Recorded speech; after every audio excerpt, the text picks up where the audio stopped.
GIS Day discussion panels. This one is going to be focused on emergency management.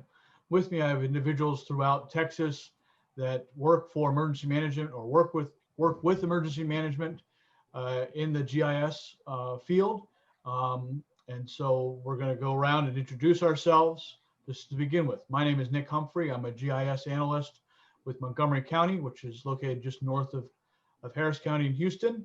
I've been doing GIS for about 20 years now. My first 10 years was in the service. My last duty station in the service was as an instructor, teaching new Army privates the joys of GIS analysis. I've also worked as a civilian contractor overseas, doing GIS and working in the gas and oil companies here in Houston, working with an engineering firm. So I have a wide array of GIS knowledge. I've been doing it for 20 years, like I said, and I just am very passionate about GIS.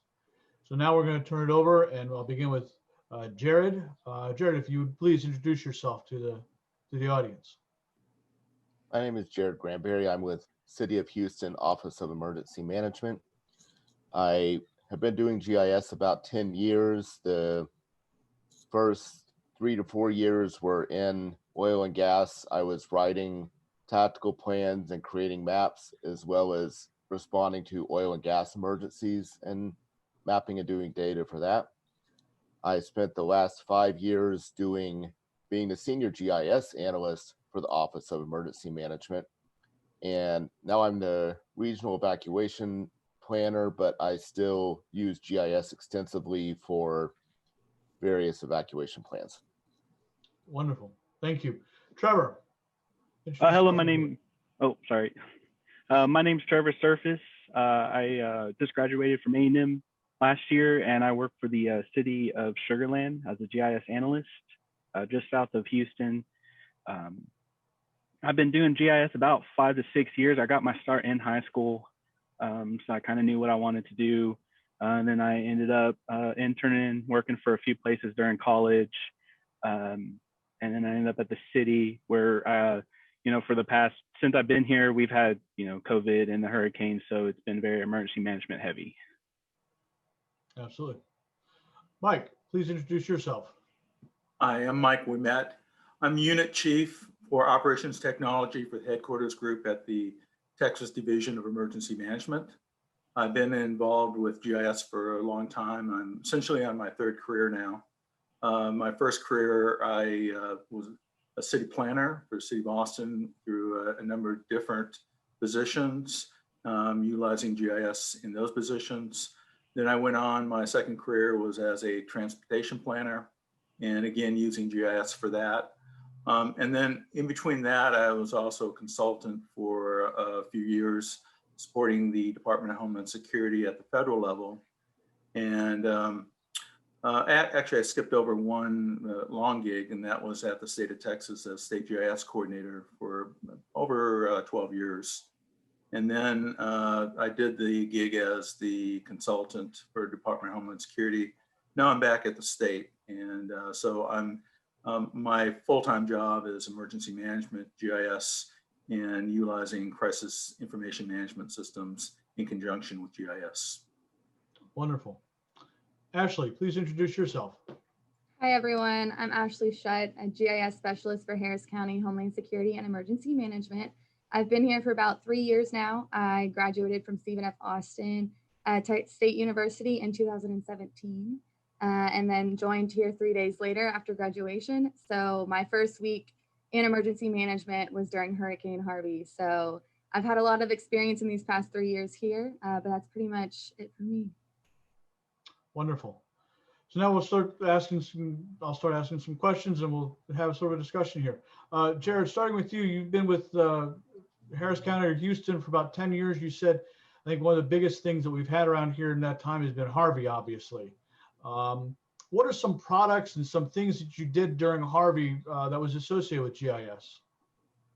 So the first thing we did in Harvey was a lot of situational awareness mapping, which was where are our high water assets? Where are we flooding? Where have we barricaded? What roads are closed? And then after the initial response during the search and rescue phase, we did some maps comparing where we knew flooded versus where we needed to search and rescue, so that search and rescue could go block by block and mark off where they had been. And then our biggest mapping effort was after the storm, which was a mapping, managing all of the data related to the windshield assessment, which is the first pass of data that enables us to report to the state and to the federal government how bad the disaster was for us, so that we get federal aid, and to both people, individual assistance, and to the governments through public assistance, and mapping that information for our elected officials and city departments and other agencies who needed to know. Wonderful. Trevor, in sort of piggybacking off that question, Sugar Land is sort of a different area, but still was hit hard by Harvey. What are some of the products that you made, or how is GIS used in Harvey there in Sugar Land? So we actually use GIS for all of our debris tracking after the fact. We had, once it was safe to go back out, we started tracking all the debris in the field so we could give it to our contractor to kind of get that part open back up. That's also when we started the transition from paper map to apps, phone apps, to do damage assessment for commercial buildings, public buildings, and residential buildings. That's kind of where we're at. We're lucky to be supported by Fort Bend County as well during Harvey, and as a pass-through city for evacuation routes, just kind of keeping all those thoroughfares open and ready to go. So Mike, you're at the state level. How is Harvey? How did you integrate GIS knowledge into dealing with Harvey? Because at a larger level, rather than just at a county or city level, at a state level, how did that function? Yeah, I think Jared and Trevor gave a really good description. We were doing similar things at the state level, just for a wider area. For a state like Texas, you have some jurisdictions that have a lot of GIS resources and professionals at their disposal. Other communities do not. They may have one GIS analyst that does many other things. And so one of the roles at the state level is to provide support for those jurisdictions that don't necessarily have all the resources they need. We were really focused on trying to model the flooding impacts, and we were having to move a lot of resources around, and such as search and rescue crews, bringing in helicopters and so forth. And part of that is trying to figure out that this parking lot that we may be using for a helicopter pad, will that be flooded in 12 hours, or are we going to have to move to a different location? So there was a lot of complexity. And I think, like Trevor, we made a really big shift during Hurricane Harvey, and looking back on it, it was a bit of a challenge, but we were primarily making paper maps before that. I was relatively new to TDM at that point. We made the decision to go with ArcGIS Online environment. So we switched in the middle of a major event. That was very challenging, but we haven't looked back. We have completely converted over to online mapping. I would say 99.8% of our mapping at this point is web mapping versus before paper mapping. Great. Ashley, you said that Hurricane Harvey was your first experience working in emergency management and in GIS, just going out of college. As somebody who is new to GIS, I'm sure it was a great learning experience. Tell some of the lessons that you learned while managing and working through the Harvey situation. Absolutely. So being my first job out of college, being my first high pressure experience, I definitely learned how to manage tasks, work on priorities, work well under pressure. That was a huge learning tool and something that has aided me to this day. A lot of challenges balancing different data sets, balancing chaotic events going on, and just trying to coordinate with 20, 30, 50 plus different partners within our emergency operations center. So. Great. Jared, as somebody who's worked in emergency management, Harvey was obviously a catastrophic event that happened. and thankfully it doesn't happen every day. What are some things that you do in emergency management in your position on a day-to-day basis? What are some of the taskings, maybe even week to week that you have going on?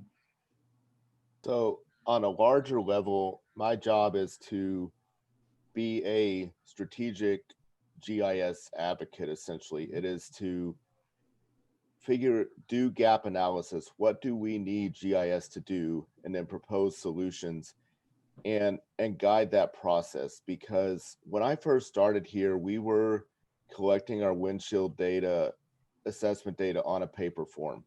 And my first week was the Memorial Day flooding event, and we collected approximately 30,000 paper forms, and that was completely unsustainable. And so through a 6-year process, I have finally got us using Collector for ArcGIS there was an intermediary step in there that gave us a geocodable Excel file, but that wasn't ideal. So we're finally on Collector for ArcGIS and doing all of our data collection digitally. Also on a day-to-day, I do a lot of pre-planning type maps, things for maintaining data sets such as road closures that we know we're going to pre-stage in a flood, request for just data from other departments from past events or other events such as that, and just any type of pre-planning we can do now, and a lot of relationship building relationship to other departments in the area, other OEMs, with the state, anyone that I can connect with to do our data sharing better in a disaster. Great. Yeah, data sharing is definitely a key part. Trevor, you had said earlier that you also work with Fort Bend County, sort of hand in hand with Harvey. Do you still work with them closely, or is it more of a silo thing where the city of Sugar Land is doing one thing and Fort Bend may be doing something similar but different? That's pretty much it. The big example is probably with COVID. Not getting that more granular data, but still feeding off of the data that they would give us based off the zip codes or the city limits. As being the GIS analyst for the city that is contained in the county, kind of just trying to share our data back and forth, having that mutual relationship. Especially if there was another flooding event, we want to be able to give them our data and have them share data with us. If we need to do debris analysis, send them all of that, and then maybe they can find trends, or we can all find trends that are not just within the city, but in the county that can kind of help our neighboring cities. Right. Mike, as somebody at the state level, what is your day-to-day sort of taskings? Are you working with data? Are you more high level, having meetings with people and having that networking that Jared was talking about? Where sort of you play in the GIS field? So somewhat similar to Jared in that somewhat project management, managing budget, managing staff, trying to, every day is a new day in emergency management. And that's one of the things I like about it, is that there's a lot of daily challenges, every day I have to kind of reprioritize what I thought I was going to be working on for the day versus what may come in. And so really trying to put a number of pieces together, make sure that we have good relationships with our stakeholders. A big part of where GIS is going, particularly with the web mapping, is that no longer have the need to own all data for all the state or for the nation. Now, the path forward is we're working toward web services, and that's probably going to jump ahead on another question you have. So I won't go too far into that, but I think that's really exciting because it instead of just being a kind of cloistered environment, we're working really closely with a lot of stakeholders, our city jurisdictions, counties, federal partners. And so you get to work with a lot of smart people in GIS, a lot of interesting tasks. And that's one of the things I really like about my job. Absolutely. Ashley, you came in Harvey and you got, sort of thrown to the wolves in that. what are some products you may make on a day-to-day basis as an analyst for emergency management? Yeah, absolutely. So a lot that we do is pre-planning for activations, no notice events, or even during hurricane season where we get a lot of tropical weather. So my day-to-day tasks are updating data, tracking data, making sure all of our county assets are up to date, whether or not we're looking at population per zip codes, or we're looking at where are all our grocery stores, where are all of our critical infrastructure locations, stuff like that. So a lot of it is pre-planning. And in the world before COVID, we're doing a lot more projects. We're looking at supply chain, we're looking at fuel supply, we're looking at stuff like that. But in a world of COVID, it's more data tracking day to day, making sure we've got information ready to go. Wonderful, wonderful. Jared, where do you see GIS going in the future? Do you see it expanding? I mean, both emergency management, maintenance, and or in general. I mean, do you see a growing field, or do you see it a shrinking field? I see it as a growing field, and I think that the future of GIS heavily lies in application development. I think that we're seeing more crowdsourced apps coming in the EM world and much more trained field collectors. Whereas when I started in GIS, somebody sketched up on a paper form and handed it to you, and you turn that into map data. And now what we're getting into is deploying Survey 123 or Collector or any other type of application that gives you some geospatial data, and putting it on a tablet or a phone and letting those field employees collect the data for you. And you're summarizing that in dashboards and web apps, and versus, so now you're more like a application support specialist and a web development product specialist versus a data maintainer. And you're putting tools in people's hands and training them to use tools. It's becoming much more of a IT project management job than a data job for me these days.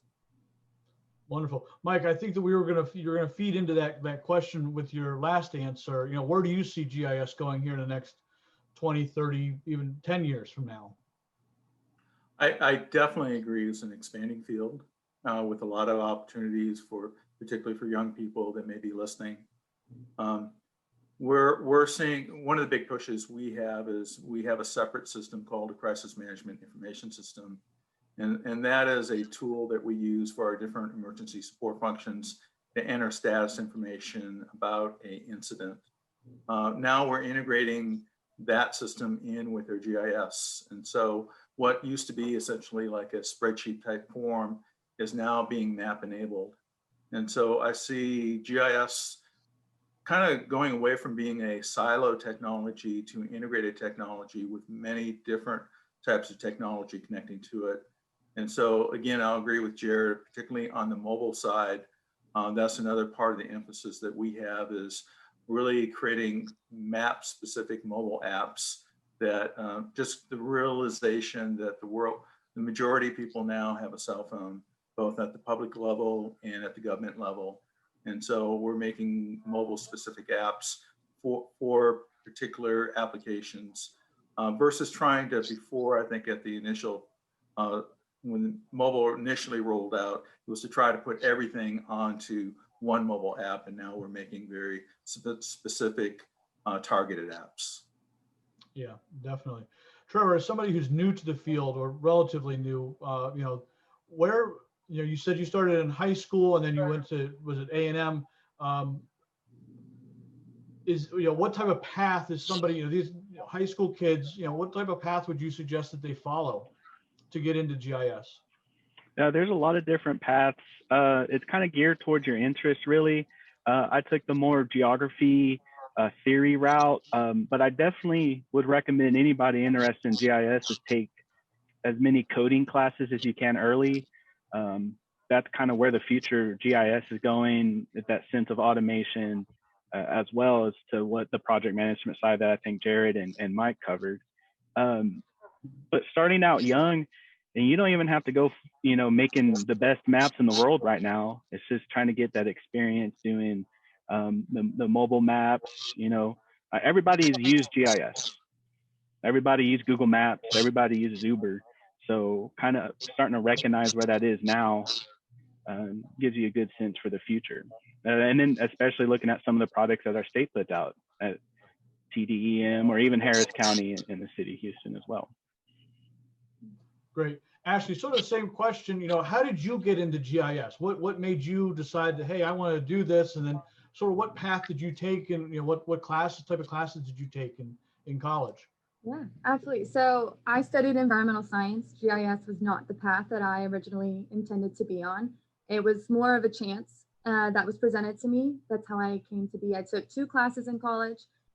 They weren't my favorite classes in school, but the opportunity was given to me to work for Harris County, and learning on the job was the best experience I could have ever gotten. It really progressed my interest in GIS and my love for it, because you're right, it is constantly changing with new and innovative ideas, but it's also never boring. There's, you know, no 2 ways to do GIS, so it's right. Absolutely. Well, I want to thank each and every one of you for being a part of this discussion panel. I'd like to open it up if there's anybody that has anything that they'd like to add, or maybe I didn't ask them that they'd like to put out to the students today. Please feel free. If not, let me know. Mike? I'll add one thing to what Ashley and Trevor said, is that